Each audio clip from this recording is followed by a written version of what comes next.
నేను బెండకాయ పిండి చారు అంటారు, దప్పడం అంటారు మా మా అమ్మ వాళ్ళప్పుడు. అది చేస్తున్నాను. ఇగో టమాటా, ఉల్లిగడ్డ, బెండకాయ, చింతపండు, ఒక నిమ్మకాయ చదివేంత చింతపండు, 2 స్పూన్ల జొన్న పిండి చేసి చూపిస్తాను.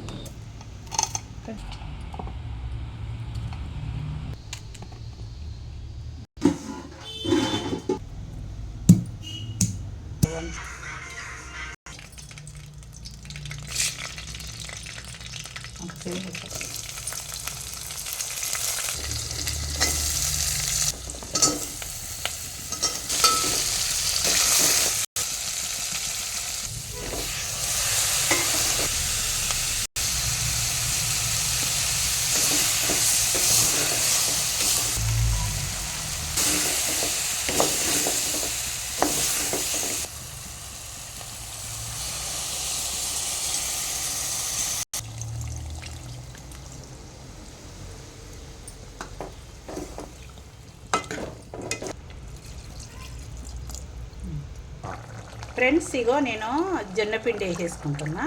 ఇందులో ఇగో జొన్న పిండి వేసేసుకున్నా. ఇంకా కొన్ని వాటర్ పోసుకుంటా.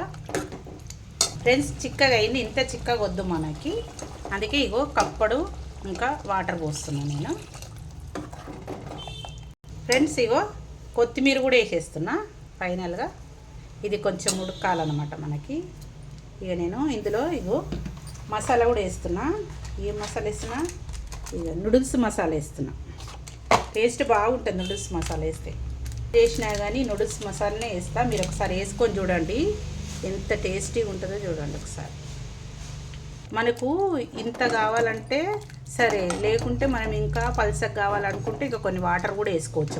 మన ఇష్టం. ఇక మనం ఇంట్లో కావాలనుకుంటే, మాకు కొంచెం ఇట్లనే ఉంటేనే మాకు మంచి అనిపిస్తుంది.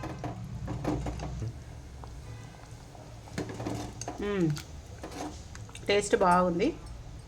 ఉప్పు కూడా సరిపోయింది నాకు. మనం కొంచెంసేపు ఇది మసలాలి. ఫ్రెండ్స్, అయిపోయింది. ఇక మనకు ఇది ఉడుకుతుంది కదా, అయిపోయింది. మన చారు అయిపోయింది. ఇక టేస్టీ చారు. బెండకాయ, టమాటా, ఉల్లిగడ్డ ఇవన్నీ వేసి జొన్న పిండి వేసి చారు చేసిన బెండకాయ చారు. అయితే దప్పడం అని కూడా అంటారు దీన్ని. అయితే మా అమ్మ వాళ్ళు దప్పడమే అంటుండే. మా మమ్మీ ఇలాగే చేస్తుండే ఫ్రెండ్స్. అందుకే ఇదే రెసిపీ చూపిస్తున్నాను. నచ్చిందా ఫ్రెండ్స్? నచ్చితే లైక్ చేయండి, షేర్ చేయండి, మీ ఫ్రెండ్స్కి ఫార్వర్డ్ చేయండి, సబ్స్క్రైబ్ చేసుకోండి ఫ్రెండ్స్. Bye friends.